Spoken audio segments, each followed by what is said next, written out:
নমস্কার, আমার নাম হচ্ছে সংকল্প ব্যানার্জি। আমি একজন পেশাগত অভিনেতা আর ভয়েস ওভার আর্টিস্ট।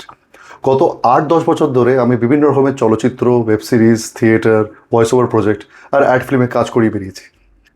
আপনি হয়তো আমাকে দেখে থাকবেন, ইদানিং আমি আপনাদের টিভির পর্দায় হরলিক্স ডায়াবেটিস প্লাসের অ্যাডের মধ্যে আছি। আমাকে সবাই ওই ওই অ্যাডটা চিনতে খুব চেনে। আমার মায়ের খুব গর্ব ওই অ্যাডটাকে নিয়ে। কেন কি এর আগে কোনো বাংলা প্রজেক্ট আমি বিশেষ করিনি সত্যি বলতে গিয়ে। তবে হ্যাঁ, হিন্দির মধ্যে, ইংলিশের মধ্যে আমি অনেকগুলো প্রজেক্ট করেছি। আমি মুম্বাইয়ের বাসিন্দা, আমার হাইট হচ্ছে গিয়ে 6 ফিট আর আমার বয়স হচ্ছে গিয়ে 41 বছর। আর যদি আপনাকে আমার পড়াশোনার ব্যাপারে বলি, তা আমার বাবা ছিলেন গিয়ে ডিফেন্স অডিট সার্ভিসে। তো সেন্ট্রাল গভর্নমেন্টে থাকা দরুনে আমাদের বাবার যা জবটা ছিল সেটা ছিল ট্রান্সফারেবল জব। তো আমরা বিভিন্ন জায়গায় ঘুরে বেরিয়েছি। বাই বার্থ আমি এলাহাবাদে জন্ম নিয়েছি, যেটাকে আপনারা প্রয়াগরাজ বলে জানেন, উত্তরপ্রদেশে। আর তারপরে আমরা ছিলাম জবলপুরে, মধ্যপ্রদেশে। আর তারপরে আমরা কলকাতায় এলাম। কলকাতায় আমি বহু বছর কাটিয়েছি। কলকাতায় মানে আমি যখন 4th স্ট্যান্ডার্ডে ছিলাম তখন থেকে নিয়ে 12th স্ট্যান্ডার্ড অবধি আমরা কলকাতায় ছিলাম। আর 4th থেকে 12th আমার পড়াশোনা ওখানেই, সেন্ট্রাল স্কুল, যাকে আপনি কেন্দ্রীয় বিদ্যালয় বলে জানেন, সেখানে হয়েছে। আর আমি থাকতাম গিয়ে, মানে আমরা থাকতাম গিয়ে সল্টলেকে, বৈশাখী বলে একটা জায়গা আছে ওখানে। আর আমার স্কুলটা ছিল লাবণী বলে একটা জায়গা সল্টলেকে আছে ওখানে। তা 12th কমপ্লিট করার পর যেরকম মধ্যবিত্ত বাড়িতে আর কি সে সময় হতো, হয় ইঞ্জিনিয়ারিং নয় ডাক্তারি, এসব নিয়ে পড়াশোনা করার চেষ্টা করো। তা আমি ইঞ্জিনিয়ারিংয়ে এন্ট্রান্স ইত্যাদি দিলাম। আর তারপরে আমি মহারাষ্ট্রে আপনার পুনে ইউনিভার্সিটিতে একটা কলেজে ইঞ্জিনিয়ারিং পড়ার জন্য এলাম। আমি নিজের ইঞ্জিনিয়ারিং কমপ্লিট করেছি, ইলেকট্রিক্যাল ইঞ্জিনিয়ারিং। আর তারপরে আমি চাকরি করছিলাম, যেমন মধ্যবিত্ত বাড়িতে হয় আর কি, পড়াশোনা করে, চাকরি করে, প্রভিডেন্ট ফান্ড, গ্র্যাচুইটি ইত্যাদি কামাও। আমিও আমিও মানে তার মধ্যেই ছিলাম।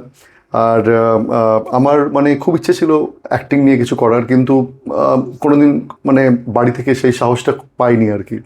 আর মা, যদিও বলবো, অনেক মানে সাহস দিত। সে মায়ের দরুনে আমি কলেজে, স্কুলে অনেক কিছু করে বেরিয়েছি, অ্যাক্টিং ইত্যাদি। কিন্তু হ্যাঁ, মানে সেগুলো মানে কলেজ স্কুলের নাটক আর কি, সেগুলোকে ঠিক উল্লেখ করা যাবে কিনা জানি না। তারপরে ইঞ্জিনিয়ারিং কমপ্লিট হওয়ার পর যেমন হয় আর কি, সেই মানে চাকরির চাকায় আটকে গেলাম, সেই 9টা থেকে 5টা ডিউটি আর কি। আর তারপরে বিয়ে হলো, বাচ্চা হলো। আম, একটা সময় এরম হলো যখন ভাবলাম গিয়ে যে হায়ার স্টাডি করব। তো আমার মানে ওই সময় যারা কন্টেম্পোরারি বন্ধুরা ছিল কিংবা কালিগসরা ছিল, মোস্ট অফ দ্যাম ইঞ্জিনিয়ারিং করার পর এমবিএ করতো। আমি একটু মানে মানে ঘাটানোড়া করে দেখলাম যে এমবিএর থেকে মানে ভালো হয় যদি আমি মাস্টার্স করি ক্লিনিক্যাল সাইকোলজিতে। আর ওই সময় আমার বাড়িতে কিংবা আমার মানে কি বলবো, মানে আমার চেনা পরিচিত এমন কেউ ছিল যার সাইকোলজিক্যাল কিছু ইস্যুস ছিল। আর তখন সাইকোলজির মানে অবস্থাটা যা দেখলাম, মানে আমাদের দেশে কিংবা সব দিকে, যে মানে সেরম সাইকোলজি কিংবা সাইকিয়াট্রিক ইলনেসগুলোকে নিয়ে কিংবা মেন্টাল হেলথ নিয়ে এত অ্যাওয়ারনেস নেই। আর হাজারটা পেশেন্টের পিছনে একটা সাইকোলজিস্ট। তো এই দেখে আমার তখন এরকম একটা জাগলো যে আমি মাস্টার্স করবো ক্লিনিক্যাল সাইকোলজিতে। কিন্তু ঠিক এটা কম্বিনেশনে ভালো বসছিল না। ইঞ্জিনিয়ারিং করার পর লোকে এমবিএ করে চাকরিতে এগোয়, ইঞ্জিনিয়ারিং করে কেউ মাস্টার্স করে না। কিন্তু আমি দেখলাম ক্লিনিক্যাল সাইকোলজিতে মানে সব জিনিস যেগুলো এমবিএতে মেনশন আছে, তার রুটস কিন্তু ক্লিনিক্যাল সাইকোলজিতে আছে। অর্থাৎ যেমন ধরুন জোহারিস উইন্ডো কিংবা ম্যাসলোজ হায়ারার্কি, এই যে আব্রাহাম ম্যাসলো, এই যে জোসেফ অ্যান্ড হ্যারি, এরা সবাই সাইকোলজিস্ট কিংবা সাইকিয়াট্রিক ছিলেন। আমি দেখলাম যে মানে ওর রুটটা ওখানেই আছে। তখন আমি কি করলাম, আমি স্থির করলাম যে আমি মাস্টার্স করবো ক্লিনিক্যাল সাইকোলজিতে। আর তারপরে আমি ক্লিনিক্যাল সাইকোলজিতে মাস্টার্স করার পর অ্যাজ এ কর্পোরেট সাইকোলজিস্ট হিসেবে কাজ করতে আরম্ভ করি। আপনি বলতে পারেন আমি এইচআর, লেবার ল আর learning and development, training and development এসবেতে কাজ করতাম। আমি বিভিন্ন সংস্থায় কাজ করেছি। বলতে পারেন প্রায় 15 থেকে 16-17 বছর আমি কর্পোরেটে ছিলাম। আমি টেলিকম, আইটিএস, ম্যানুফ্যাকচারিং সব ধরনের ইন্ডাস্ট্রিতে কাজ করেছি। লাস্টলি আমি নিজের জবে ছিলাম in the role of head of HR and learning and development. আর তারপরে যখন মানে জীবনটা একটু কি বলবো মানে স্থিরতায় এলো আর কি, স্টেবিলিটি যাকে বলা যায়, আমি তখন নিজের বউকে, নিজের স্ত্রীকে জিজ্ঞেস করলাম যে আমার অ্যাক্টিং করার ইচ্ছে পেশাগতভাবে। আর সে তখন আমাকে সাহস দিল। আমার স্ত্রীও চাকরি করে আর সেও মানে আমারই ফিল্ডে। তো সে আমাকে সাহস দিল। আমার বউ হচ্ছে কি মহারাষ্ট্রিয়ান, সে কলকাতার নয়, সে মহারাষ্ট্রের। আর সে আমাকে সাহস দিল। সেও মানে এই ফিল্ডে নিজের ইয়াং এজে কিছুটা কাজ করেছিল, সেহেতু ওরও মানে এই ব্যাপারটাকে নিয়ে একটা ইন্টারেস্ট ছিল, ঝুঁকি ছিল। আর ওর সাহসে আমি আবার থেকে আমি অ্যাক্টিং ফিল্ডে যাওয়ার চেষ্টা করলাম। আর সেজন্য আমি নিজের চাকরি ছাড়লাম আর আমি কনসালটেন্সিতে এলাম। প্রায় এটা কথা হচ্ছে গিয়ে 2017-18 সালের, যখন আমি কনসালটেন্সিতে নামলাম। ওডি কনসালটেন্সি মানে অর্গানাইজেশন ডেভেলপমেন্ট কনসালটেন্সি, মানে আমি যে কাজগুলো করতাম HR লার্নিং অ্যান্ড ডেভেলপমেন্ট, সেটা নিয়ে আমি কনসালটেন্সি আরম্ভ করলাম, যাতে আমি মানে কিছুটা সময় পাই মানে কনসালটেন্সি করে অ্যাক্টিংয়ে সময় দেওয়ার।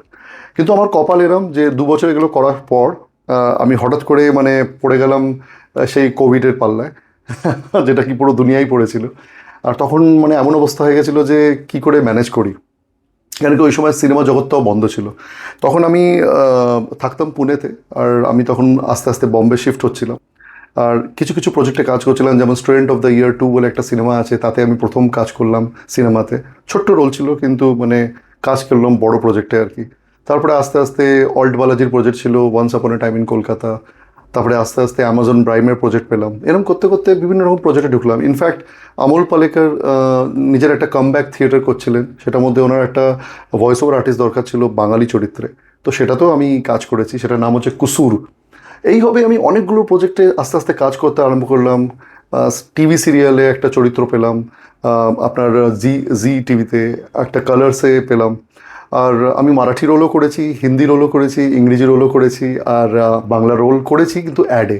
আমার একটা বাংলা আইসারের অ্যাড আছে, এটা বাংলাদেশে চলেছিল, আর ওটা আপনি ইন্টারনেট এখনও খুঁজে পাবেন।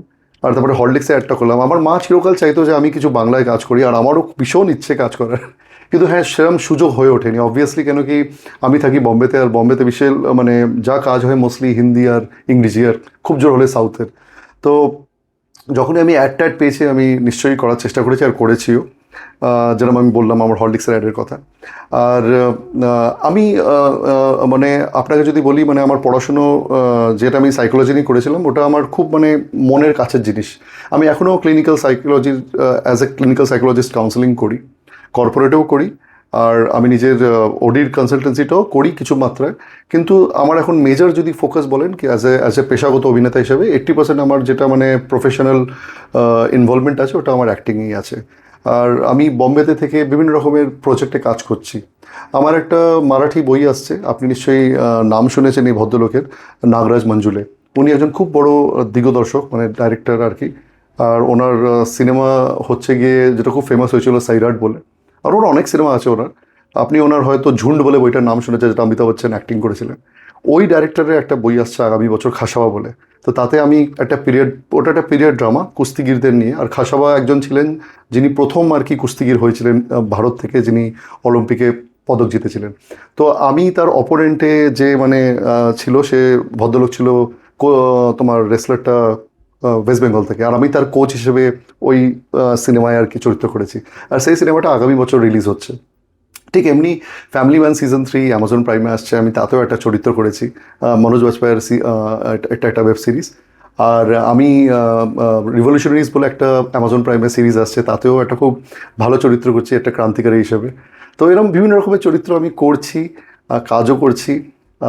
আর ভালো লাগে আমার এই কাজটা করতে। আর আমার মানে আমার যেন মনে হয় যেন আমি নিজের ড্রিম জব করছি, আমার ড্রিম ক্যারিয়ারে আছি।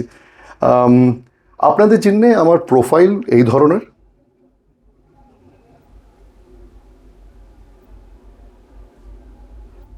যেমন আমি আপনাদের বললাম যে আমি বাংলা, হিন্দি, ইংরেজি আর মারাঠি এই 4টে ভাষায় পারঙ্গত আছি। আর আমার খুব ভালো লাগে মানে অ্যাক্টিং জিনিসটা, অ্যাক্টিং বিষয়টা। আর আমি খুব মানে ধন্য মনে করব যদি আপনাদের প্রজেক্টে আমি কাজ করতে পারি। কেন কি বাংলা আমার মাতৃভাষা, নিজের মাতৃভাষায় কাজ করতে পারলে আমি নিজের মানে নিজের মাতৃভাষাকেও একটা রেসপেক্ট আর অনার দিতে পারবো। আর আমার প্যারেন্টস তারা খুব চায়, মানে আমার বাবা মা খুব চায় যে আমি একটা বাংলায় কাজ করি। আমার আত্মীয় স্বজন সবাই কলকাতার পশ্চিমবাংলায় ছড়িয়ে ছিটিয়ে আছে, তাদেরও খুব গর্ববোধ হবে, আর আমার নিজেরও খুব গর্ববোধ হবে। সো আমায় জানাবেন যদি আপনার মনে হয় যে আপনার চলচ্চিত্রের জন্য আমি উপযুক্ত। ধন্যবাদ।